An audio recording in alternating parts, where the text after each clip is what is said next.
Mesdames, messieurs, bon appétit. Merci. Alors, épisode numéro 6, comme les 5 épisodes précédents, ça commence à 5h du matin dans une bagnole, et cette fois-ci c'est pour aller sur Chamonix, rejoindre Tony Lamiche et Andreas Fransson, un nouveau membre du Team Salomon. Tony, c'est un bon pote Vidos qu'on appelle de temps en temps pour savoir les conditions, et là il nous a conseillé de venir skier avec lui à Cham. Et il y avait aussi Andreas, qui est une machine de montagne, et donc avec ces deux oiseaux-là, on savait bien qu'on allait skier des trucs cagneux. Et pour nous mettre en canne, on allait skier un couloir au Brévent. La journée s'annonçait bien, il faisait grand beau, et il y avait même quelques virages à faire en puff là-haut.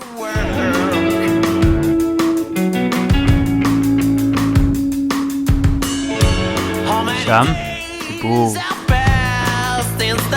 Et malheureusement, en arrivant en haut du couloir, on avait perdu un peu de la visibilité. Après le géant sous la pluie de l'épisode précédent, on n'allait pas se laisser impressionner par un peu de brouillard. On est donc descendu là et c'était bien sympa.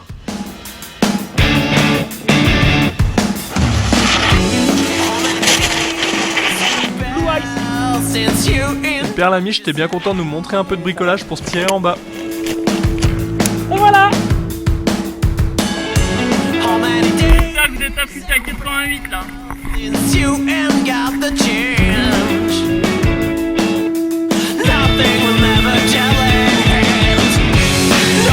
Et Andreas était super content d'emmener Fab dans son itinéraire préféré des Brévents.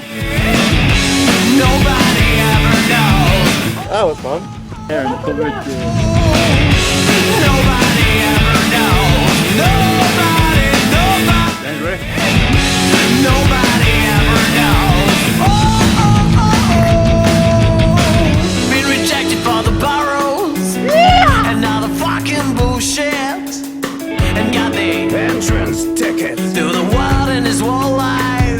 Malgré le fond dur, le couloir était plutôt bon à skier, mais la brume restait accrochée au versant, donc Andreas a décidé de partir du côté de l'aiguille du Midi. On va essayer le glacier rond là. À droite, c'est la sommet à Guy du Midi.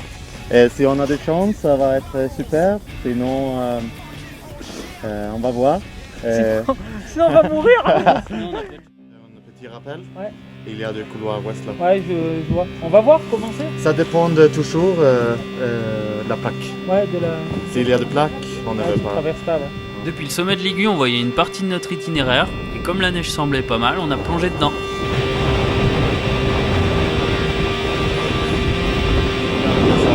Je pense que c'est un bon feeling. Je pense que ça peut être bon. Et comme le Suédois avait un bon feeling, on n'a pas hésité une minute à le suivre. Après avoir skié l'arête un peu tendue sur le sommet, on s'est rendu compte que nos deux compères avaient raison et que la face était en très bonne condition.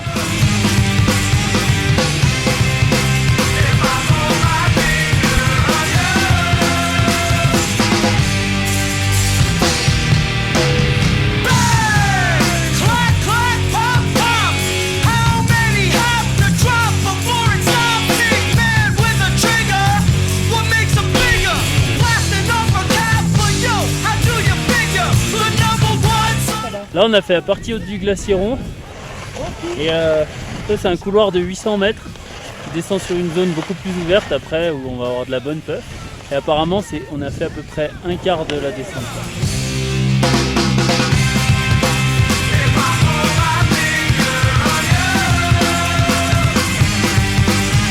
Et gros coup de bol, on a même trouvé quelques virages de puff.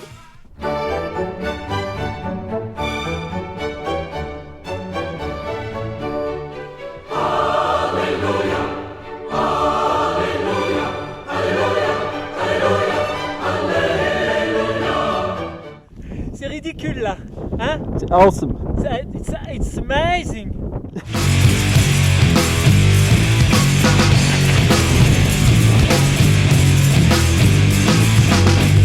Yeah.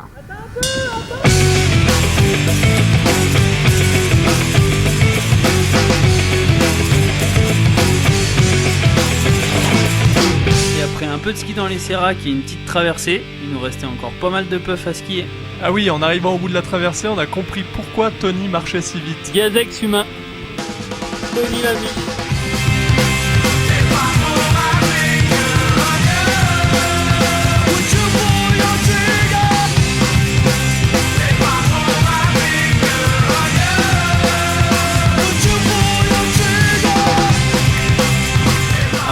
long run de 2800 mètres de dénivelé. Il faut faire une petite marche dans la forêt pour retourner à Cham. Et on a même dû traverser le camp des Mad Max. Ah, au fait, on pouvait pas faire un épisode avec Tony Lamiche sans vraiment vous présenter l'animal. Et ouais, parce que c'était quand même un poulpe qui grimpait du 9A.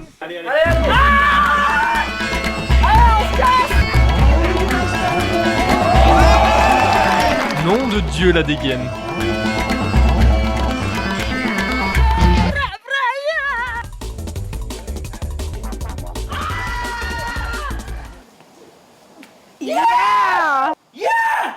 Comme on a eu une super journée, le lendemain on a décidé de rester à Chamonix, mais le problème c'est qu'on a découvert l'envers du décor. Donc on est à Chamonix-Mont-Blanc, ici quand il fait beau et que la vallée blanche est... il y a beaucoup de monde, il y a des numéros de bennes et nous on va avoir un numéro à Babaloued-les-Oies.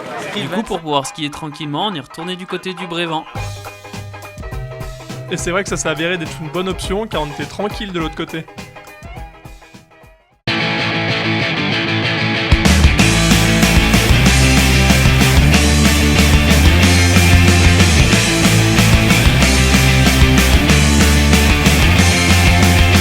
T'es pas arrivé là par hasard, le petit bouc avait quand même prévu un peu de bricolage.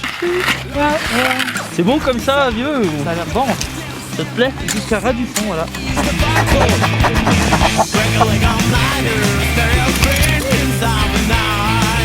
Vous oubliez rien, donc vous avez vu Simple. Hein.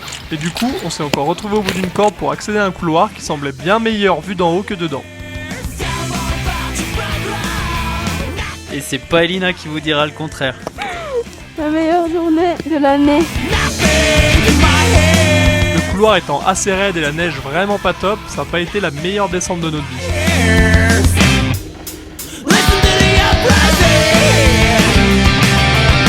Et pour bien terminer ce magnifique run entre soupe et neige croûtée, je suis allé faire un petit peu de balai.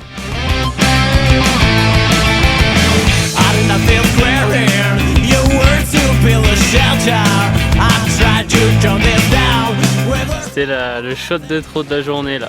Crevé, la croûte, tout ça. Popom, popom, popom.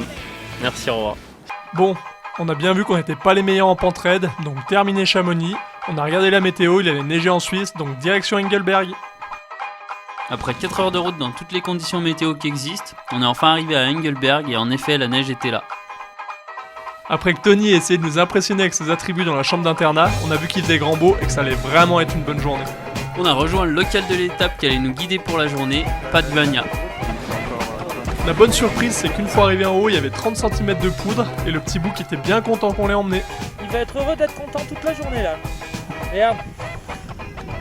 Tu vois ça? Ça c'est l'appelle la chance.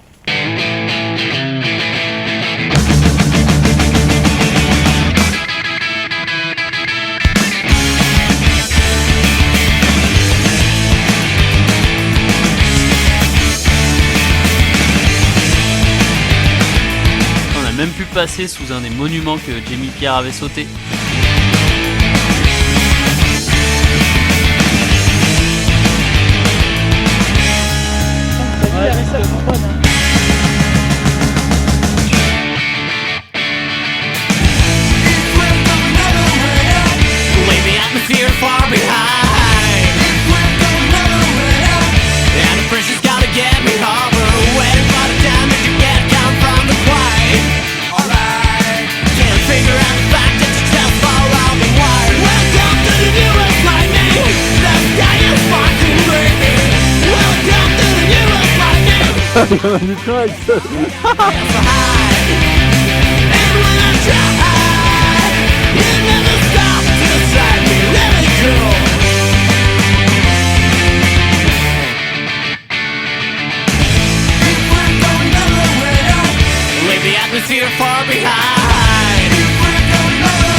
Et Tony nous a encore montré qu'il ne fallait pas toujours suivre le guide.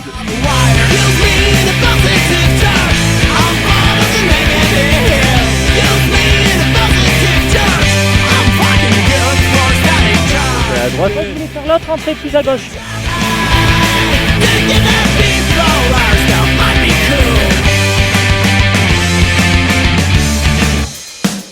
Et petit Stickbook était bien en forme et il a décidé de mettre à l'épreuve sa technique du backflip.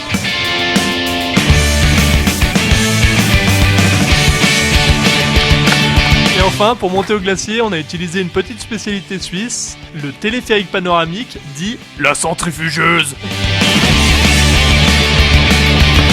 Du sommet du glacier, on avait vraiment une belle vue et un beau dénivelé de poudreuse nous attendait en dessous.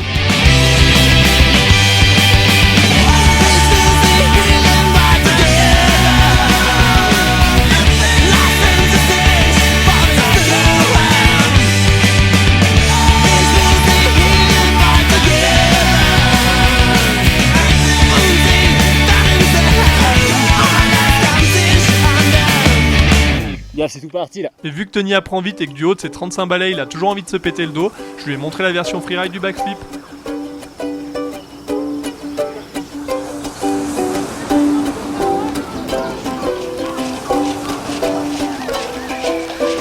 Ça aura été une super journée. Merci beaucoup à Pat qui nous aura bien guidés sur le domaine d'Engelberg.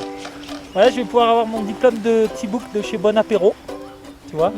Et du coup, on quitte la Suisse en espérant que ces derniers virages d'Helvète ne seront pas les derniers poudreux de la saison. Ah, la vie est belle, hein. J'ai juste envie de me barrer de là. Tout est raide à Chamonix, même la route. Pourquoi j'ai un bastin? Ouais. Parce que j'ai toujours rêvé de me faire appeler la poutre de Bamako. Tombe par ici, mais c'est facile. Des trucs de tarés. Parce que les mecs à Chamonix sont tarés. Tout ceci ne nous rendra pas Mike Brandt.